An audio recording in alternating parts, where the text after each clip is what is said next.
afternoon here on CBS of the Great American Race. Pace car is in. Ned Ridley on the pole. Do you think he can stay there? I don't think he believes he can, Ken Squire, because his car hasn't performed quite that well. The green flag is waving. We'll see right now. Breaking into turn number 1. Standing by with us also is Richard Petty. He's down toward victory lane today. We'll get a few comments from him as the race progresses. And going to turn 1, Baker, the man who ran the fastest Clash, who goes out in front briefly. He averaged 194 miles an hour when he won the race in '79. Ridley surprising on the inside. Very surprising, Ken, as he came off of turn 2. He got some help from Tim Richmond right behind him. Now Richmond pulls to the inside, makes his move. 3 wide, first 5 laps, crucial in this race. Then it will settle down to the last 3 laps. Down the inside, Tim Richmond in the red automobile going for the lead. The Ford Thunderbird of Buddy Baker on the outside.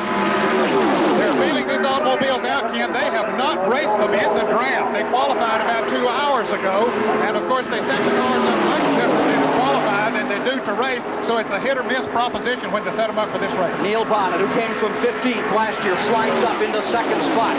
He has the 12 car. The 12 and the 11 car painted identically this season, both out of the Junior Johnson Warner Hodgson stable. And now you're seeing Ricky Rudd on the inside and the Ford coming up. That car has been running very strong here in practice and in qualifying. Ford has never won this race. Look at Bonnet hitch up in the draft with Buddy Baker and try to draw away.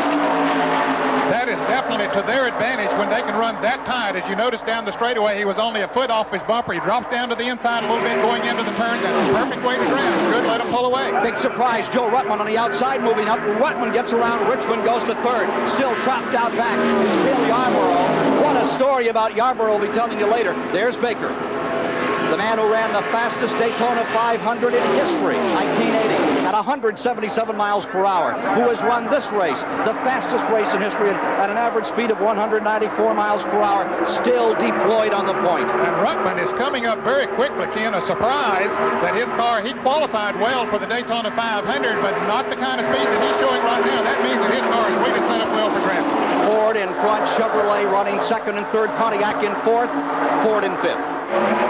Baker doing a good job of staying out front. He likes that position, and apparently that car is, the air is coming off of it well for drafting here today. 3 of the 20 laps complete. This time by looks like a record pace thus far. And of course, Yarborough has established a new record for the Daytona Speedway earlier today. Let's get a comment from Richard Petty, the 7-time winner of the Daytona 500. What do you think of it thus far, Richard? Well, so far it's a typical race right now. Everybody's just sort of jockeying around positions, sort of seeing what they can do, how their cars are handling, and how everybody else is doing. But when they get to racing up here in front, the boys behind is going to start catching up, and it's going to be a big crowd again in just a few minutes. Indeed, that 2-car draft did not work, Ned Jarrett. No, it did not. Even though they were in single file, Ruttman was able to pull right up on them, and when he did, of course, he brought Richmond and Rudd right back with him. So they're all bunched up again. Richmond down on the inside, though, that could hurt him. Gang warfare, 11 strong. A crowd of better than 60,000 here on a day when we've had rain, the temperature in the 60s, winds 10 to 15 miles per hour. 4 laps have been completed of the 20 to decide $50,000 to one of these 11 competitors. When Richmond pulled out on the inside, he was battling for 3rd position. Now he is back in the 6th position. If you don't have a little help from another car, you can be in trouble. Baker stays in front. That number 15 is now Ricky Rudd. That's the Bud Moore car that was driven by Dale Earnhardt. Remember Earnhardt in this race? Fined $10,000 a year ago in this event when he disobeyed the black flag. Some of that penalty was later remitted. Out of 4. Single file. Holding steady.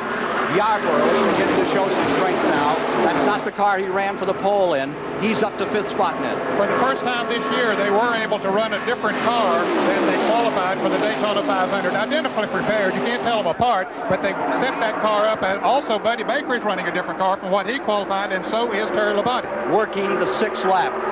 Next week at this time, there'll be a 19-car freight train at 200 miles per hour down that back straightaway. Here comes Ricky Rudd, the Chesapeake, Virginia driver, in the number 15, the yellow and blue Ford, right down on the bottom of the track. Edges his way around cars.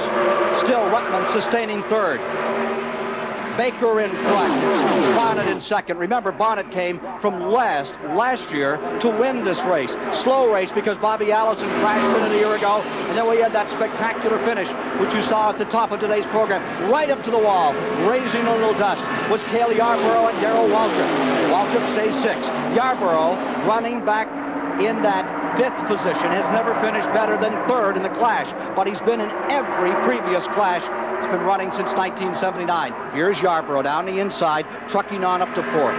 Making his move. That car apparently is working very well for him, Ken, as he sets his sights on the leaders. We'll see if he tries to do it all at once or just pick them off one at a time. Cale Yarborough into 3rd. A year ago, in attempting to qualify for the Daytona 500, at over 200 miles per hour, he went upside down. Waltrip is off the pace. Look at him, way at the back of the field. Yes, he's not even keeping up with the draft. He had gotten back to the back of the pack, and he will soon be completely out of the draft. Apparently, that car is not working, certainly not to his expectations. Here's the big news of the day. That Yarborough in car number 28 in 4th will be on the pole for the Daytona 500 next Sunday. He qualified today at 201.848 miles per hour. And for the first time in history, we have an entire 200-mile-an-hour front row for the 500 next Sunday. Ruttman inside. The Californian edges his way along. The Dr. Benfield car is coming down low, making his move out of 4th. But he's trapped down there on the bottom. Yes, he is. He had some help from Ricky Rudd as he started to make that move. Rudd's car got loose. He couldn't hang with him. As a result, 44 and 53 are racing for position further back. Terry Labate and Tom Snever are battling for 6 right now. They're having a pretty good squabble, but we don't dare leave these leaders. There's so much on it. The first $1 million stock car race in history, and there will now be 2 to go. 2 laps left. Here they come to the line. They're lapping Neil Bonnet, who wanted so much to be in the hunt at the finish. That's the heartbreaking part, when you see someone with the determination and the grit of a guy like Bonnet having to idle it out. But there are 30 races in the nearly $10 million Grand National Tour. Tomorrow they start all over. They go right to Richmond, Virginia, and get ready for next Sunday afternoon for 400 laps and a half mile. Well, now you're with Neil. Now you were with Cale. A lap and a half to go. Where is the move going to come? Well, there you see it from both sides. You see Cale's view there at the leader, Buddy Baker. You can see from outside that the gap between Buddy Baker, Cale Yarborough, and then Cale Yarborough back to Ruttman in 3rd spot is about the same. And then right behind them is Bill Elliott in that Ford. All of them gone very fast this week. All of them have led the race. Bill Elliott, white flag is out. Last lap. Turn number 1, Baker there on the point. He's got to be looking in that rearview mirror, wondering where Yarborough will take his shot. Now, they're both brave, and he knows that there's no trying to contain Cale Yarborough. Cale Yarborough has one thing on his mind right now, is to take that shot. They're in the back straightaway. Here comes Yarborough to the inside, identical to 1979. Baker gives him room, and going into 1st goes Cale Yarborough. Yarborough's taking the lead, looking back. There's 98 Joe Ruttman into 2nd place. Ruttman's going high, and here comes Cale trying to throw the block. He Buddy gets up Baker's there. going under Ruttman again as they come off 4. Down they come for the finish. Here comes Baker on the outside. Bill Elliott. 3 cars side by side fighting at the line. Cale Yarborough does it. What fantastic strategy. Jeepers, he did that just so right. Let's listen to Cale Yarborough. Cale, can you hear me? Cale Yarborough, Ken Squire, can you hear me? Thank you very much, CBS. Thank you very much, Cale Yarborough. What a magnificent race. What a great race, and what tremendous strategy, Cale, coming down that back straightaway. Well, I knew what I had to do, Ken, and it's like a checker game, you know. You put yourself in the right spot, you can win the game, and that's what happened. Did you even for a moment think 1979 Baker may throw a block? Well, no, I got more faith in Baker than that. Well, it was a spectacular finish. At the end, it looked like at least 2 other cars are going to make a run on you and try to come back. Ruttman really gave it a stab. You made a move to hold him.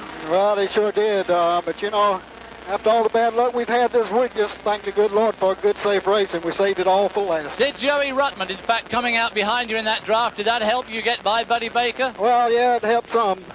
That's what I had it, where I had it planned. Cale Yarborough, you have made racing history And we sincerely, everyone at CBS and all of American racing enthusiasts, thank you. Thank you, Ken Twyre and CBS. All right, he's headed into victory lane. I mean, you've never seen pictures like this. Headed for victory lane, a slight pause, and then pulling through the fence. Ned Jarrett, a 50-time